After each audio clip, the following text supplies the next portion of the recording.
Dando continuidade a respeito da aula passada, que foi ministrado sobre o pastor Dudu, sobre os 3 homens de Deus. Dando continuidade, vamos falar a respeito da sua imutabilidade, que Deus é um ser imutável, em que Ele não muda. Então vamos conhecer um pouco a respeito da imutabilidade de Deus, esse ser divino na qual servimos, na qual Ele não muda, tá bom? Diz assim, Deus possui o atributo da imutabilidade, ou seja, Ele é o mesmo ontem, hoje, Deus será para sempre. Então, Deus é um ser que não é imutável, Ele não muda como nós. Nós somos seres mutáveis, uma hora a gente pensa em uma coisa, outra hora a gente pensa de uma outra forma, outra hora nós temos essa sombra de variação muitas das vezes, mas Deus não. Deus ainda continua sendo ser imutável. Abra por gentileza aí, Hebreus capítulo 13, versículo 8. Hebreus capítulo 13, versículo 8.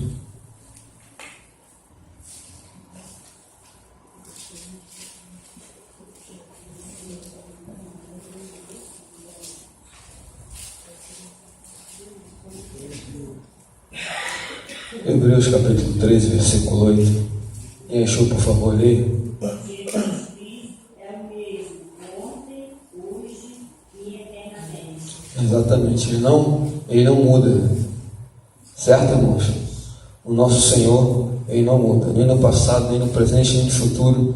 Ele vai ser, continuando sendo o mesmo Deus, o mesmo Senhor, e Ele não muda. Outro ponto interessante também é que diz aqui que Deus possui o atributo da imutabilidade, ou seja, Ele é o mesmo ontem, hoje e será para sempre.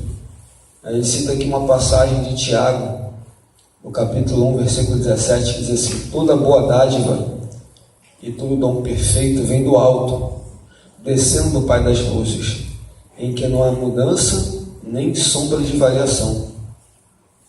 Então, outro ponto aqui também, na carta do apóstolo Tiago, que diz que toda boa dádiva, todo dom perfeito vem do alto, descendo do Pai das luzes, em que não há mudança e nem sombra de variação.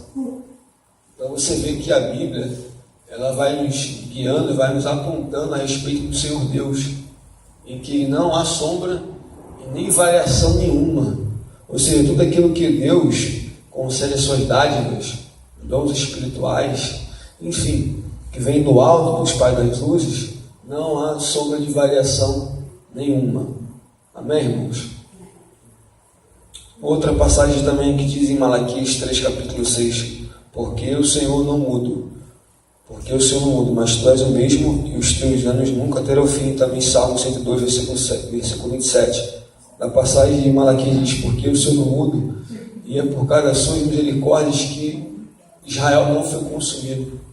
Porque é interessante, se as atitudes de Israel, do povo de Israel, a desobediência deles, fizesse com que Deus mudasse completamente o seu povo, Ele poderia fulminar e acabar e pronto. Mas como Ele é misericordioso, usava da sua misericórdia, Ele não permitiu o seu povo ser ceifado.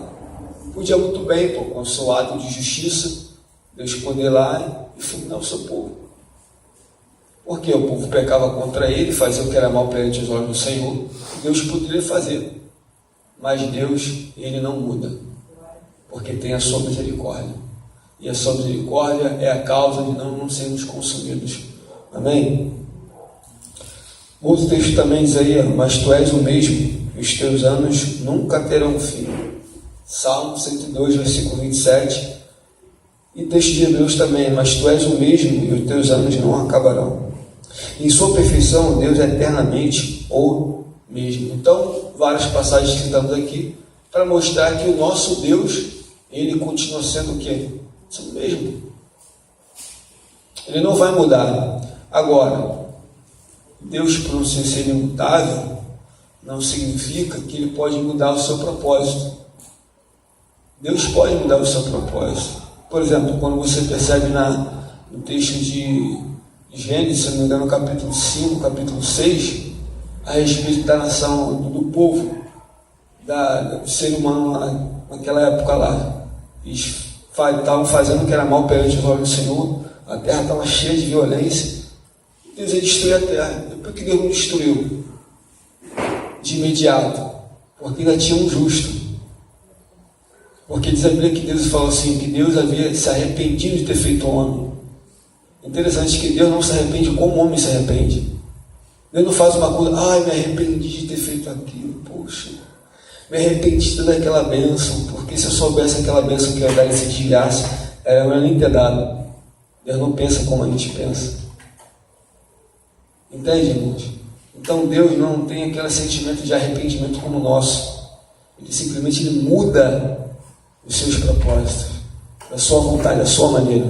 Você vê que ele ia destruir a terra, realmente, de fato, ele destruiu, mas ele salvou Noé e a sua família que entraram na arca. Então, irmãos, o nosso Deus ele não muda, apenas ele muda os seus propósitos. Aprenda isso. Mas diz a Bíblia que Deus se arrependeu. Deus não se arrepende como homem. Entende, irmãos? Deus muda apenas os seus propósitos. Alguma dúvida, irmão? Pode falar. Na palavra de Deus, só teve 2 vezes que ele destruiu. Foi Sodoma e Gomorra e nessa aí. Depois ele não destruiu nada. O caso de Sodoma e Gomorra também, a questão que havia em Sodoma, do pecado, da homossexualidade, enfim, de tudo que havia naquela cidade ali, Deus só poupou o sobrinho de Ló ali, que teve que tirar, resgatar a sua esposa, suas filhas, e Deus acabou abatendo Sodoma e Gomorra. Então, de fato, Deus destruiu a cidade todinha. Foi a última vez que a gente vê na Bíblia que ele destruiu uma cidade, que foi Noé, ou já teve.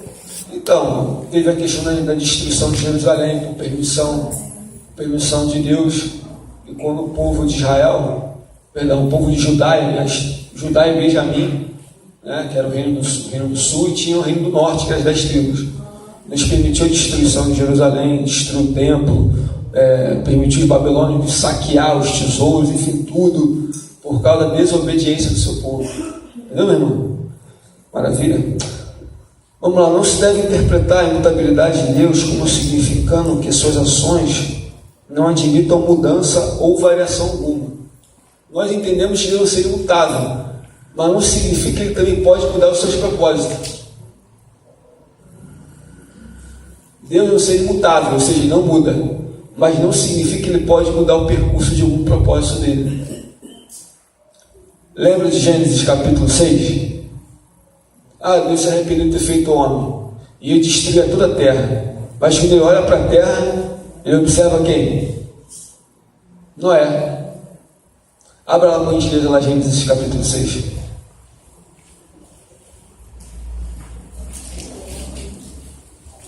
Gênesis capítulo 6.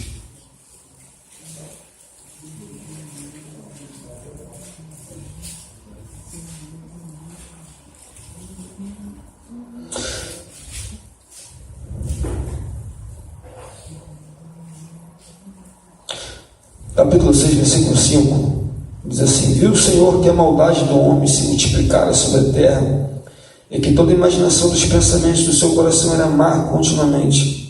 Então se arrependeu o Senhor de haver feito o homem sobre a terra, e isso lhe pesou no coração, e disse o Senhor: destruirei de sobre a face da terra o homem que criei, tanto o homem como animal, réptil, ave do céu, pois me arrependo de Deus haver feito. Noé, porém, achou graças aos olhos do Senhor. Amém? Então você vê que Deus ia destruir toda a terra. Quando ele olhou que o coração do homem só maquinava o mal, a terra estava cheia de violência, só maldade, e Deus, vou destruir a terra porque me arrependo de ter feito homem. Não é aquele arrependimento que o nosso arrependimento, poxa, eu criei Adão, criei Eva, depois suas descendências, aconteceu, e depois só catástrofe, só tragédia, o que eu fiz? Me arrependo muito. Não era isso. Ele se arrependeu, não um arrependimento igual ao nosso. Você pode perceber que o arrependimento de Deus é mudar o seu propósito. E ele realmente ia destruir a face de toda a terra. Mas quando ele olha para a terra, quem ele acha? Noé. Mas interessante que o propósito de destruir continuou. Mesmo que teve o propósito de destruição, também Deus colocou a salvação. Entendeu, irmãos? Aí Deus manda Noé construir a arca lá, 120 anos. E Noé, que diz a Bíblia que era pregoeiro da justiça, pregou a palavra, pregou que viria o dilúvio, e todos não acreditaram. E qual foi o final? Mesmo que Deus tinha o propósito de destruir a terra ali, em um determinado momento ele mudou para trazer a salvação, mas o juízo ia acontecer. O juízo não deixou de acontecer. E só Noé e a sua família foi salvo. Então, Deus tem os seus propósitos, tem os seus desígnios, ele não muda, ele continua sendo o mesmo, mas ele pode mudar sobre a sua vontade, sobre a sua soberania, todas as coisas. Diz assim, nem como se a mente dele não pudesse ter inclinação e afeição diferente para toda a criatura, sob todas as circunstâncias diferentes. Ele é visto nas Escrituras criando, destruindo, ferindo, sarando, agindo, deixando de agir, amando e ficando irado. Então, se você que gosta de ler a Bíblia, você vai ver essas ações de Deus, ficando irado, destruindo, arrancando, construindo, abençoando, dando vida, tirando vida. Esse é o nosso Deus. E diz assim, controlados pelos seus atributos de sabedoria, santidade, bondade e justiça são imutáveis. Evidências que não mudam, mas sim princípios imutáveis. São as perfeições e não imperfeições. A diversidade de operação e o poder de agir, deixa de agir, mostra a liberdade da sua natureza. O direcionamento desta operação para fins sábios mostra a sua excelência.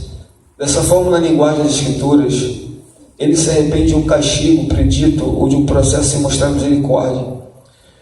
Percebe aquele momento daquele rei Ezequias, que Deus falou para ele colocar a sua casa em ordem, quando mandou o profeta Isaías até ele, e que mandou ele colocar a casa em ordem, e já tinha uma sentença para ele. O que acontece? Deus já tinha dado uma sentença. Deus não muda? Deus não muda. Mas houve uma situação em que ele fez ali, que ele orou diante da parede, se humilhou, suplicou, e Deus mandou o profeta voltar, falou, tu vai ter mais 15 anos de vida. Exatamente. Arrependimento. Exatamente. Por exemplo, se uma pessoa ela viveu a sua vida inteira de pecado, chega quase no final da sua vida, se ela se arrepender, Deus vai, com a sua justiça, com a sua bondade, com a sua imutabilidade, eu vou perdoar os pecados dela. Pode ser o pior ser humano da face da terra. Por quê? Porque ele não muda em perdoar pecados.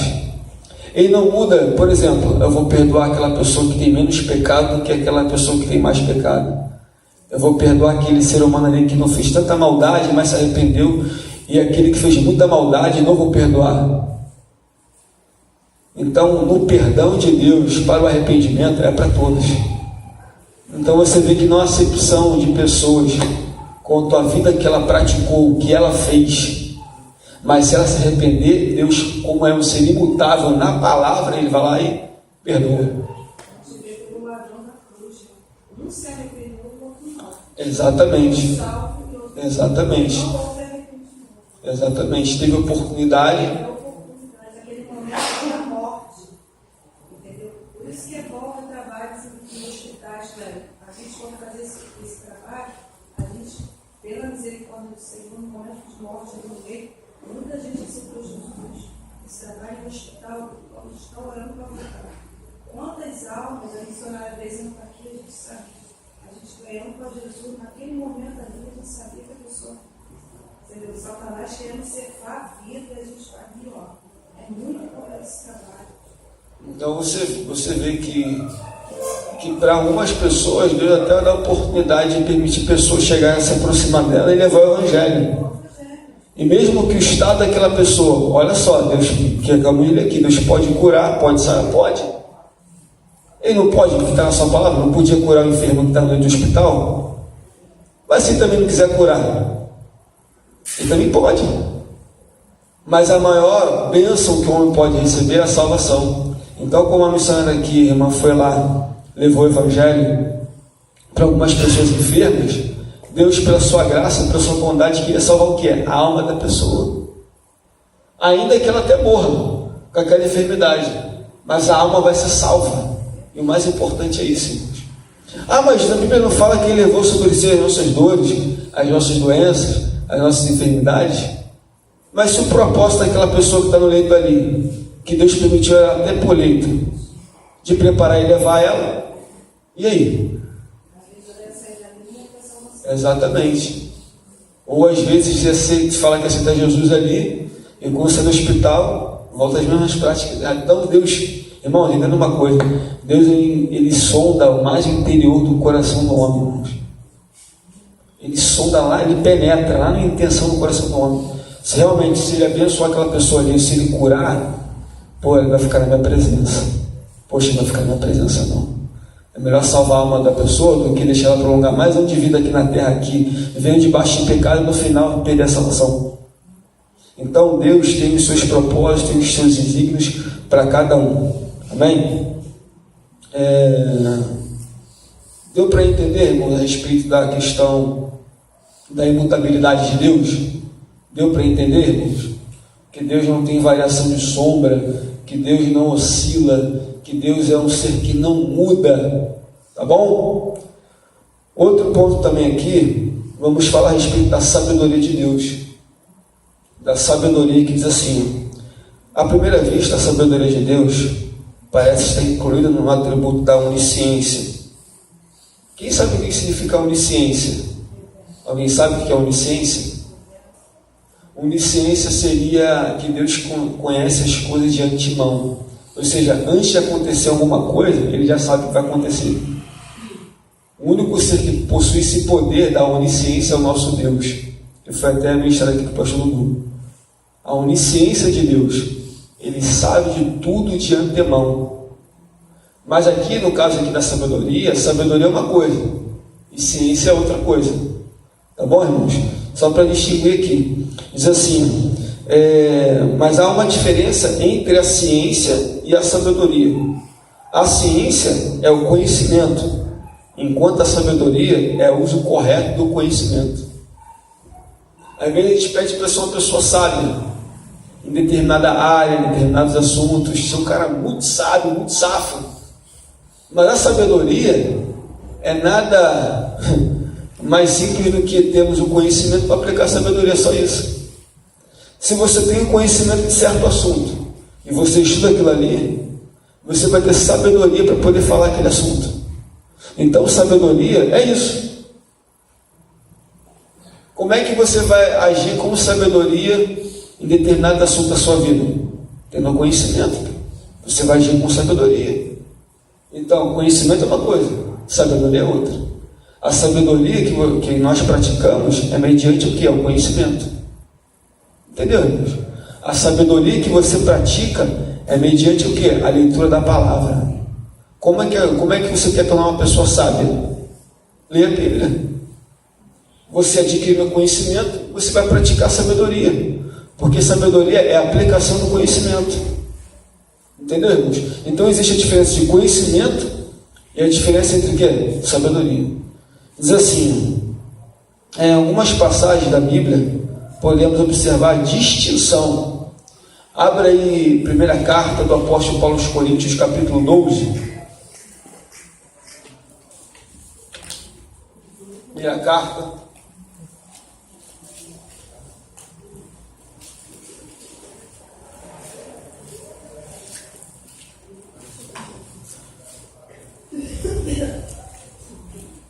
Capítulo 12.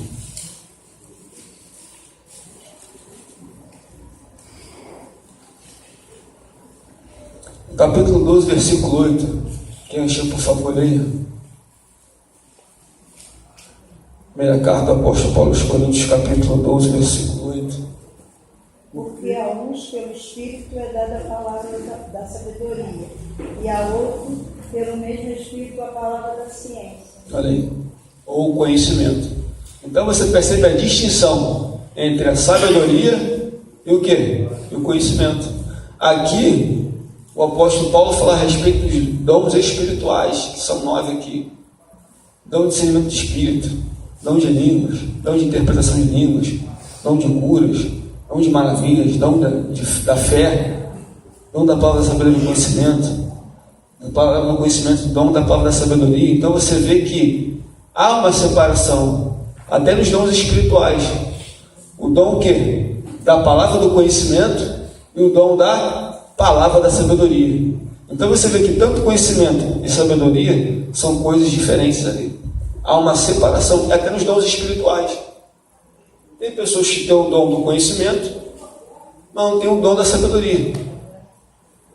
Entendeu? Então é importante, até quem tem dons espirituais, quem entende que tem um dom espiritual, que se aprofunde, que busque o dom espiritual. Porque todos esses dons aqui, irmãos, espirituais, ele não está selecionando pessoas somente para uns e para outros, não. Os dons espirituais estão todos disponíveis para a igreja do Senhor Jesus. Agora, basta você querer o dom para você poder receber ele. E esses dons aqui são ferramentas importantíssimas para o reino de Deus, irmãos. Interessante que quando eu me converti, uma coisa que eu queria muito era dom de profecia. Poxa, eu ficava vendo aquelas pessoas entregando profecia, sendo dado de profecia, falando que maneiro, que maravilhoso. Mas Deus não vou te dar toda a profecia, eu vou te dar toda a palavra. Então, Deus podia me dar o dom da profecia? Podia. Mas o Espírito Santo viu algo em mim que não vou te dar esse dom, vou te dar esse dom aqui. Mas aí você tem discernimento. É isso que está faltando na igreja. Porque às vezes você vê alguém louvando, você quer aquele dom. Mas Deus não te chamou para louvar. Deus te chamou muitas das vezes para orar, para interceder. Aí nós, como servos de Deus, os dons é para todos. Exatamente. Nós temos que pedir discernimento e falar, porque às vezes você sai, você se frustra. Porque você quer louvar, você acha que esse dom foi do Espírito de Deus. Não foi o que Deus te deu. Você tendo discernimento, o Espírito Santo vai falar para você, não, minha serva. Porque tem pessoas que saem da igreja porque quer louvar, não tem o dom. A pessoa, o líder, vê que não tem, aí bota para fazer alguma coisa, pede para orar ao Senhor, fica chateado. Às vezes perde salvação por pouca coisa. Então a gente tem que ter discernimento e falar assim, o que tu queres que eu faça na tua casa? Eu quero louvar, mas eu não sei, mas o Senhor me mostra o que realmente o Senhor me quer aqui. Porque ninguém foi chamado para ficar em banco. Todos nós temos o dom, como você falou. Só que nós que temos que pedir a Deus para nos mostrar. Porque às vezes a minha carne que quer louvar, mas o Senhor não está me chamando para louvar. O Senhor está me chamando para outra coisa. Então só quem pode discernir isso é o Espírito Santo. Mas para isso você tem que pedir. Tudo que pedir em oração crendo, receberá. Você tem que ser sincero com o Senhor. Senhor, eu quero louvar, mas a minha voz não está legal. Então, ou então eu quero esse dom, então vai buscar sabedoria, vai buscar aulas, vai buscar isso, aí Deus vai capacitar esse dom em você. Não é uma coisa de qualquer maneira, é isso que nós temos que entender. Assim, por exemplo, eu vou falar de mim. Minha esposa até é prova viva. Eu não tenho dom de louvar, ela sabe. Quando eu começo a cantar, ela, Cléber, por favor, Cléber, canta não. Então eu sei que não tem. Então, como é que eu vou querer me arriscar a uma coisa que eu sei que eu não tenho? Se minha esposa já está reprovada, pelo amor de Deus, não faz isso não. Então, você tem que se encaixar naquilo que você gosta, que você se identifica, em que você vai poder ajudar o reino de Deus. Entende? Então, cada um de vocês aqui, Deus tem um dom, tem algo sobre a vida de cada um de vocês. Agora, você tem que procurar ver, se identificar no que você pode fazer para o reino, para que o reino possa crescer mais, entende, irmãos? É isso que temos que ter, esse entendimento. Então, quando eu percebi que Deus não me deu esse dom que eu queria, o Espírito Santo foi me mostrando que tinha uma área para tratar comigo e era na área da palavra. Então eu percebi que, poxa, na área da palavra do ensino, eu vi que realmente se encaixava comigo, eu falei, então vou investir no dom. Então vou investir. Então até hoje eu estou fazendo um cenário para a glória de Deus. Então, eu investi no dom. Entende? Procuro crescer no dom do Espírito Santo. E assim a igreja vai sendo abençoada. Amém? Outro ponto interessante também está em Romanos capítulo 11. Para a gente poder fazer a distinção da sabedoria e do conhecimento. Romanos capítulo 11.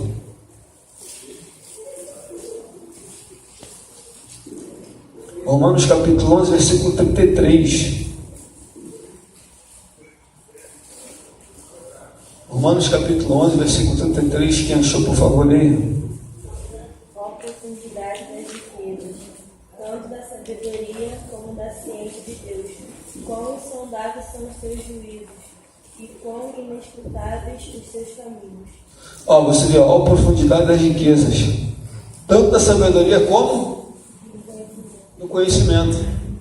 Então você vê aqui, estou mostrando para os irmãos aqui, que tanto a sabedoria como o conhecimento são algo separados, tá? Ciência. Porque tem umas traduções que são ciência, outras são conhecimento. Tá bom? Vamos lá. O tributo da sabedoria é um predicado de Deus nas passagens bíblicas abaixo. O Senhor, com sabedoria, fundou a terra. Provérbios capítulo 3, versículo 19. Diz assim: o Senhor, com sabedoria, fundou a terra. Abra por gentileza também carta do apóstolo Paulo aos Colossenses, capítulo 2, versículo 3, por favor. Carta do apóstolo Paulo aos Colossos, a igreja de Colossos.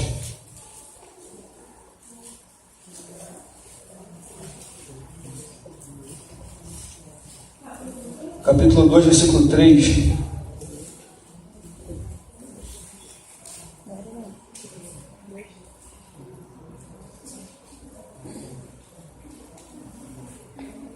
Leia o versículo 2 e 3 aí, por favor. Quem achou? No qual estão escondidos todos os tesouros da sabedoria e da ciência.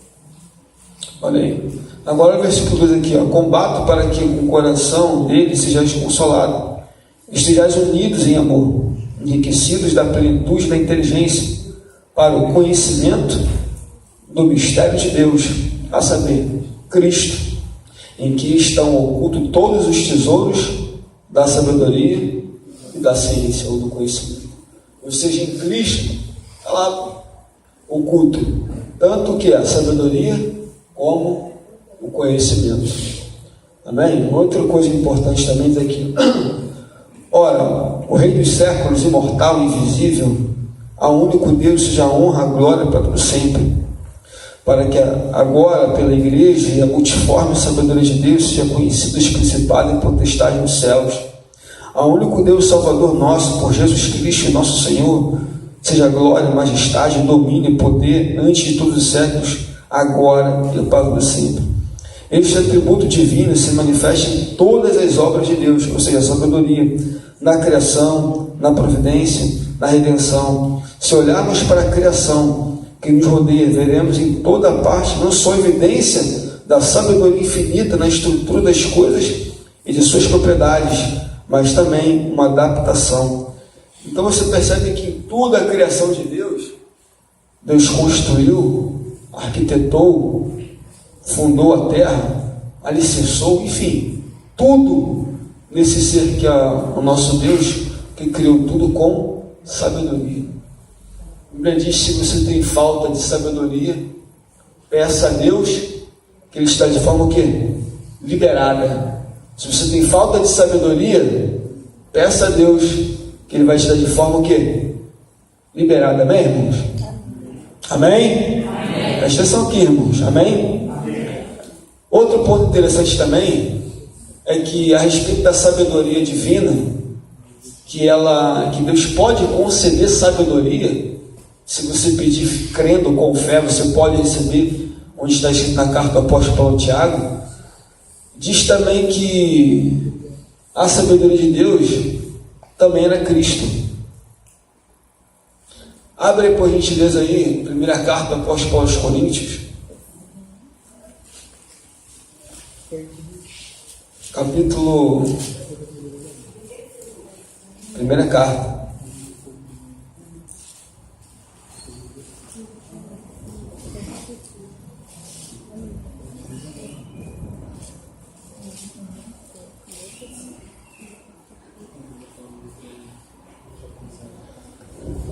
capítulo 1, versículo 21, diz assim: visto que na sabedoria de Deus, o mundo não conheceu a Deus por sua própria sabedoria, mas aprove a Deus salvar, capítulo 1, versículo 21, salvar os crentes pela loucura da pregação. Os judeus pedem sinal, os gregos buscam sabedoria, mas nós pregamos a Cristo crucificado, escândalo para os judeus e loucura para os gregos, para que são chamados, porém, tanto judeus como gregos, pregamos a Cristo, poder de Deus e sabedoria. E sabedoria? Então, deixa aqui é bem claro.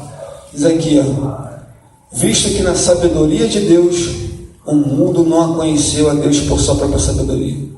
Quem era que sabedoria? Que era Cristo. Quando Cristo foi conhecido, quando foi crucificado, Deus, pela sua graça, mostrou o quê? A sua sabedoria em querer salvar a humanidade através de Cristo.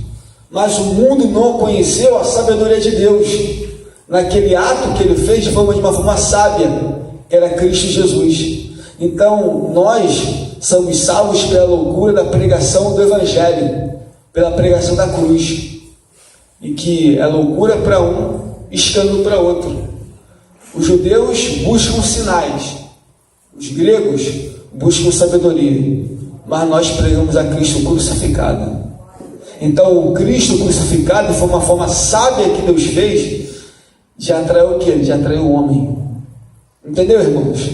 Então, ali se manifestou a sabedoria de Deus através de Cristo, na cruz do Calvário ali, para que eu e você pudéssemos ser alcançados. Essa foi a sabedoria de Deus se manifesta em Cristo Jesus na cruz do Calvário. E essa pregação da cruz, que é loucura para uns e escândalo para outros, foi que salvou a tua alma e a minha alma. Foi pela pregação da cruz, da loucura do Evangelho. Existia um Filho de Deus ser pendurado na cruz. É meio doido, né? Para os homens, né? Mas para aqueles que se perdem.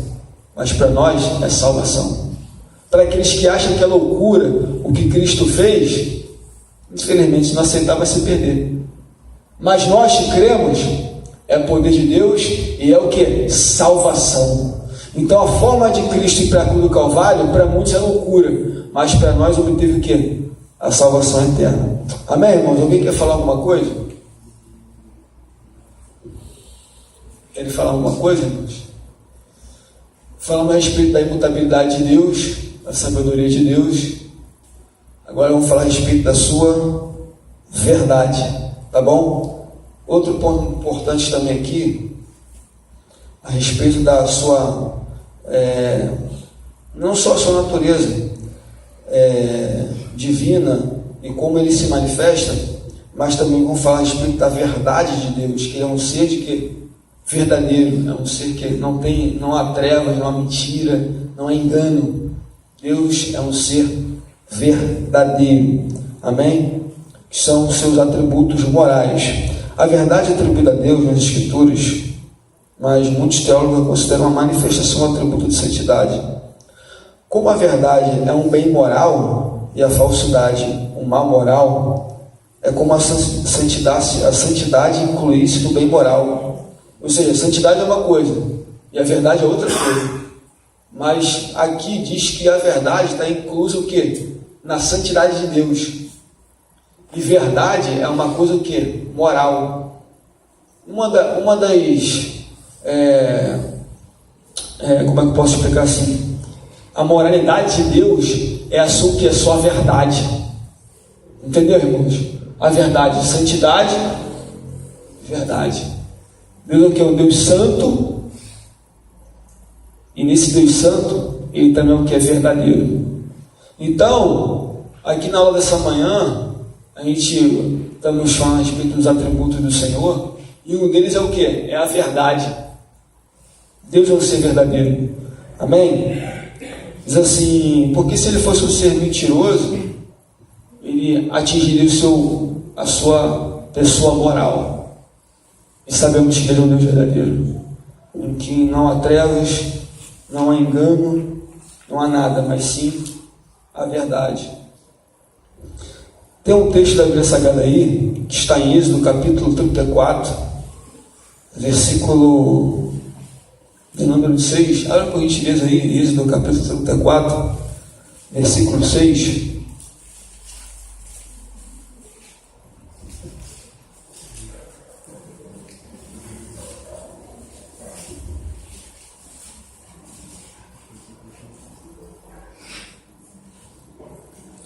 Êxodo capítulo 34, versículo 6, quem achou, por favor, aí? Tendo o Senhor passado perante Moisés, proclamou: Jeová, Jeová, Deus misericordioso e compassivo, tardio em irar-se e grande beneficente e verdade. E o quê? E verdade. Em beneficência. E verdade. Então vemos que nós somos o quê? Verdadeiro, irmãos. Outra passagem também, Números capítulo 23, versículo 19. Abra por gentileza também, Números capítulo 23. Números capítulo 23, versículo 19. 23, versículo 19.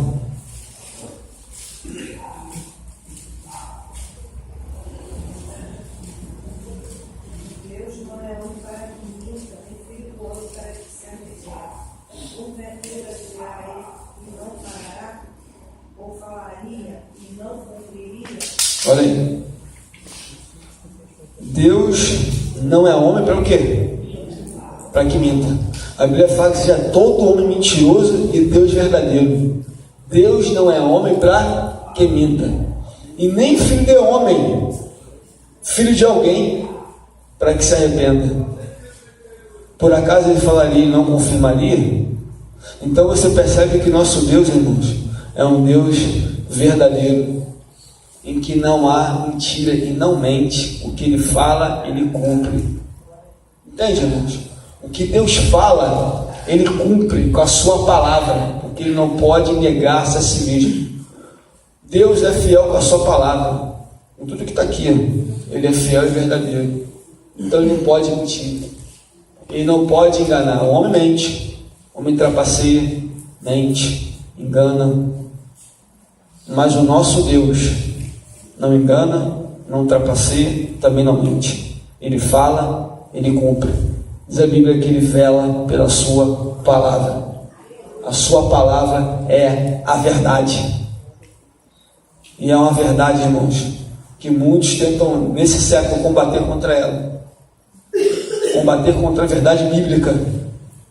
Mas por mais que os homens possam tentar combater com essa verdade, não vão prevalecer. Porque não há nada contra a verdade do Todo-Poderoso. Entende, irmãos? Então o nosso Deus é um ser verdadeiro, em que não mente e que cumpre com a sua palavra. Diz assim também: Deus é a verdade e nele não há injustiça.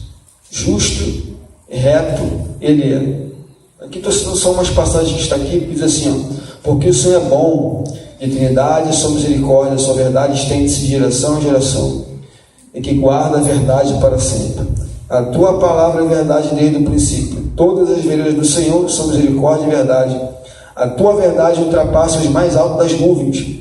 E em esperança da vida eterna, a qual Deus não pode mentir, prometeu antes dos tempos e dos séculos. Isso aqui são passagens, de várias referências de textos aqui, a respeito da verdade gloriosa de Deus. Diz assim: nesta e outras passagens bíblicas fica claro que a verdade foi considerada pelos escritores, inspirada em dois grandes ramos: a veracidade e a fidelidade, às quais se atribui a Deus. Tanto a veracidade como a fidelidade do texto, todas elas se aplicam à natureza divina. Alguém chega e pergunta para você assim: mas a Bíblia foi escrita pelo homem. Dá para se acreditar na Bíblia? Alguém te falou perguntar isso? Não, crê na Bíblia? Mas ela foi escrita por um homem. Realmente. Ela foi escrita por quem então? Por anjo? Aproximadamente 40 autores. Homens inspirados pelo Espírito Santo. Foi conduzido pelo Espírito Santo para escrever as Escrituras Sagradas. Então não foi de forma voluntária humana que alguém chega: não, vou escrever isso aqui porque isso aqui vai ficar legal. Foi o próprio Espírito de Deus que inspirou os homens a escrever tudo que está aqui. Então, se o próprio Deus que inspirou os homens para escrever a sua palavra, então tudo que está aqui é verdade. Se o Espírito de Deus, verdadeiro e fiel, usou homens para escrever as Escrituras Sagradas, então tudo que está aqui é verdade. Ainda que possa haver contestação de pessoas, ainda que muitos não creem nessa verdade, mas crendo ou não crendo, não vai mudar a natureza de Deus, e não vai mudar o posicionamento com que ele escreveu aqui, o que ele usou pessoas pelo seu Espírito para inspirar, para escrever. Não vai mudar. Está tudo aqui nas Escrituras Sagradas. Amém, irmãos? Abra por gentileza aí, carta de Timóteo, carta do apóstolo Paulo a Timóteo.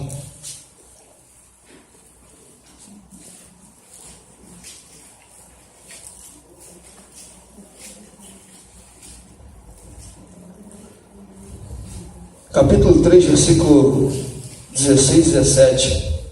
Carta do apóstolo Paulo a Timóteo, capítulo 3, versículo 16, versículo 17. Segunda carta.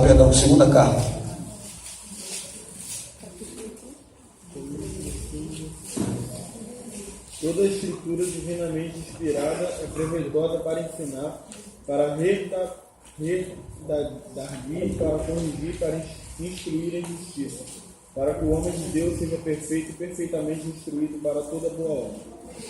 Então você percebe aqui, qual é a base bíblica que você tem para falar que a Escritura foi inspirada? Está aqui. Toda Escritura é divinamente o quê? Inspirada. E quem que conduziu os homens à inspiração? É o Espírito de Deus, que conduziu os homens, aproximadamente 40, para escrever tudo que está aqui. Então houve o quê? Uma direção do Espírito de Deus para inspirar os homens para escrever as Escrituras Sagradas. Então tudo que está aqui é a verdade absoluta de Deus, a verdade do Todo-Poderoso. Amém? Alguém tem alguma dúvida, irmãos? Alguém tem alguma dúvida aqui a respeito da verdade? Jesus fala o quê? Eu sou o caminho e a vida. Nisso ninguém vê o Pai. Então ele é o que? O caminho, a verdade e a vida. A Bíblia diz que o Espírito Santo, ele que nos guia com toda a verdade. Então quem vai te conduzir para o caminho dessa palavra? É o Espírito Santo. Quem vai te conduzir para você não cair no caminho do erro, do engano? É o Espírito de Deus. Então, se a pessoa quiser ser enganada ou quiser se desviar, é o pessoal dela. Mas enquanto o Espírito estiver com ela, vai te guiar com toda a verdade da palavra. Então, jovens, homens e mulheres aqui, que nós continuamente possamos ser guiados pelo Espírito da verdade. E quem trouxe você aqui amanhã foi o Espírito Santo, para você aprender a sua palavra. Então, nós que estamos aqui, estamos sendo guiados pelo Espírito da verdade, porque Ele que vai te conduzir e me conduzir para o caminho da salvação. Agora, a opção de se desviar ou de se afastar é pessoal. Diz a Bíblia que nos últimos tempos haveria uma grande apostasia, abandono da fé. É uma coisa pessoal. Mas se você quiser permanecer na verdade, o Espírito Santo vai te conduzir ali, com a palavra, com a verdade, até a volta de Jesus. Amém? Vamos falar a respeito um pouco agora, já falamos da imutabilidade, falamos da verdade. Vamos falar a respeito da justiça de Deus, da justiça divina, que Deus é um ser justo. Diz assim, os textos bíblicos abaixo demonstram que a justiça é um atributo de Deus. Porventura, perverteria Deus o direito e perverteria o Todo-Poderoso a justiça? Abra por gentileza aí, Salmos 89, versículo 14. Salmos 89, versículo 14.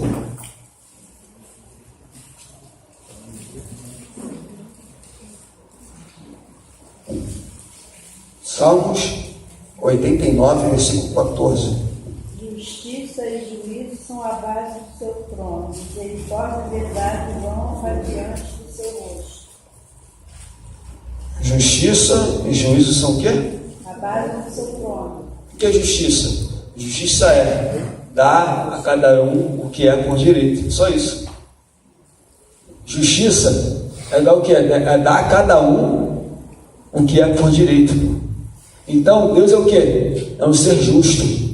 Ele é galardoador, Ele abençoa, mas Ele também dá a cada um segundo as suas obras. Por exemplo, tem pessoas que vão receber a sua recompensa das suas obras, sejam boas ou sejam más. Por quê? Porque Deus é o quê? Ele é justo. Ele dá a cada um o que é por direito. E aí? Ah, mas aquela pessoa, poxa, era boa e tal, não sei o quê, mas não tinha Jesus. Mas no final das contas, vai para onde? Ele vai agir com a sua justiça. Por obras. Ninguém quer salvo por obras, irmãos. Já ouviu aquela justificativa de falar assim: não, eu sou bonzinho, não mato ninguém, não roubo ninguém, não minto, eu até amo o próximo.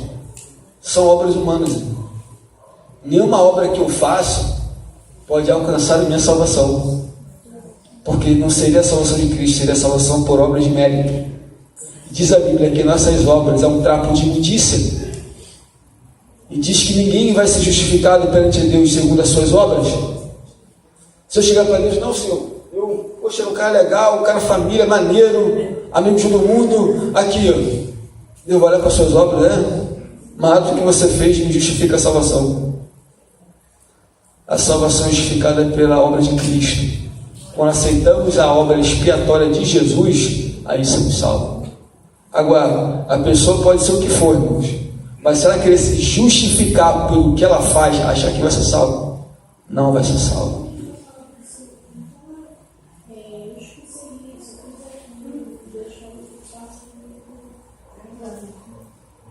E até também inclui pessoas que fazem obra em nome de Jesus, né? Não é só para quem é salvo, não, irmãos. Perdão, para quem não é salvo, mas também aqueles que acham que estão salvos, mas aí nos escondidos ali, ó, tá praticando coisas que Deus aborrece.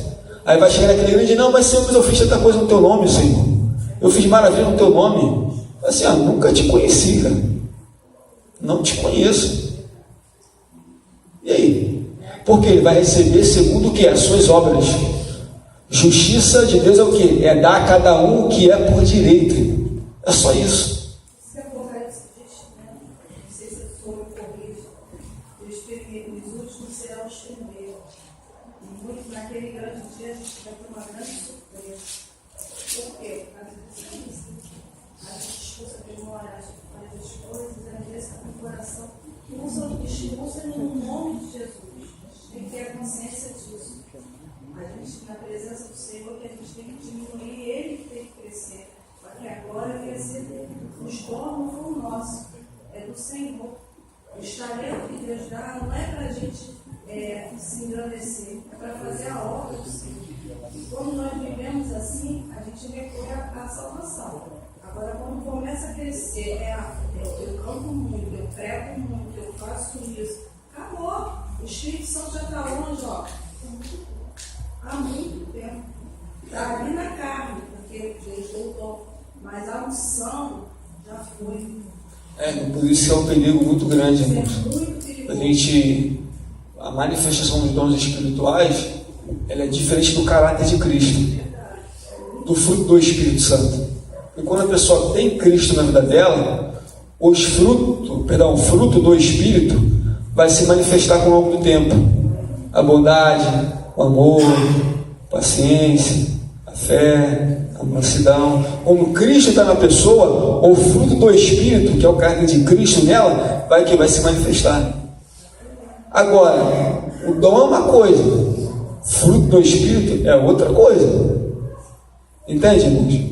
Não é pelo dom que mostra que eu sou um cara totalmente correto, perfeito, santo e puro. Não é dom. Caráter é caráter. Caráter de Cristo na pessoa é uma coisa. O dom espiritual do Espírito Santo na pessoa é outra coisa. Então, dom e o fruto são coisas completamente diferentes. Dons espirituais são apenas operações do Espírito Santo no homem para edificar o corpo de Cristo. E o caráter? Caráter é outra coisa.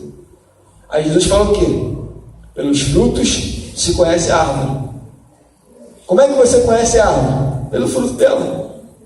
Não pode uma árvore boa dar mau fruto, e nem uma árvore má dar bom fruto. Aí ele fala, ó, pela árvore você conhece o fruto. E nesse mesmo contexto ele está falando dos falsos profetas. Nesse mesmo contexto aqui ele fala que é dos falsos profetas. Amém, irmãos? Abre para mim Sofonias. É um nome diferente, né, irmãos? Sofonias. Capítulo 3, versículo 5. Sofonias, capítulo 3, versículo 5.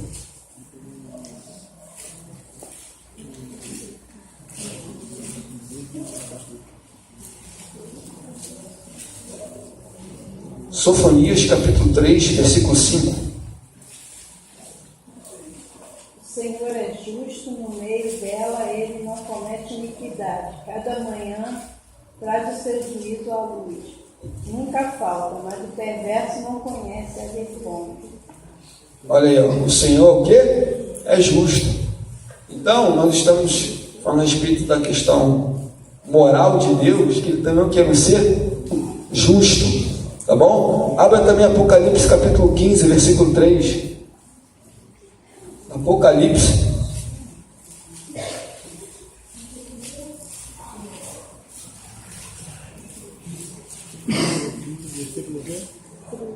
Versículo 3.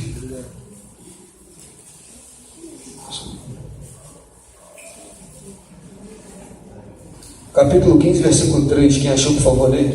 E cantavam o cântico de Moisés, servo de Deus, e o cântico do Cordeiro, dizendo: grandes e maravilhosas são as tuas obras, Senhor, Deus Todo-Poderoso, justos e verdadeiros são os teus caminhos, ó Rei dos Santos. Olha aí, justo e verdadeiro são os caminhos. Nossa. Então, estamos vendo aqui pela Bíblia Sagrada que Deus é um ser justo. Amém? Que Deus é um Deus de justiça, um Deus justo. Tanto o seu caráter como os seus caminhos são o quê? Justo. Ele é reto, ele é santo. Diz assim: o atributo da justiça de Deus e a expressão da santidade em ação ou disposição para dar a cada um segundo a sua obra. A justiça divina pode ser considerada como uma legislativa e judicial. A legislativa prescreve o que é bom e proíbe o que é mal, anunciando ao mesmo tempo qual será a recompensa tanto de um como de outro. A mesma maneira como os homens aqui agem segundo a justiça legislativa, Deus também age também. Ele prescreve o que é bom e o que é ruim. Nas Escrituras Sagradas não mostra o que é bom e o que é ruim, mostra. Então, tanto o que é bom ou tanto o que é ruim, se você pratica o que é bom, Ele vai dar aquilo que é por jeito seu, a sua justiça. Mas também se você praticar aquilo que é mal, Ele também vai dar também, conforme a sua justiça. Então Deus é um Deus o que? É um Deus justo. Amém? Deus é um Senhor justo. Diz também que justiça judicial aplica-se à conduta de entes racionais. Chama-se recompensadora